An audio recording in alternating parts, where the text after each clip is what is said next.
You need to keep a sterile toothbrush, soft toothbrush. Soft toothbrush. So that if tissues are getting accumulated here, just take it out, clean it with the hydrogen. You dip it in the hydrogen peroxide like this, take it out, put that brush here, so that all the tissues will go.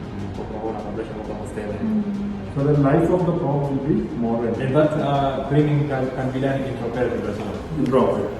You can do that. Just like monopolar or bipolar instrument, you can do that. You need to understand.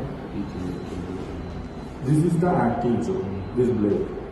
This is the active jaw. That means this jaw gives ultrasonic vibration It's more to the tissue. This is just a grasp to grasp the tissue. That's it.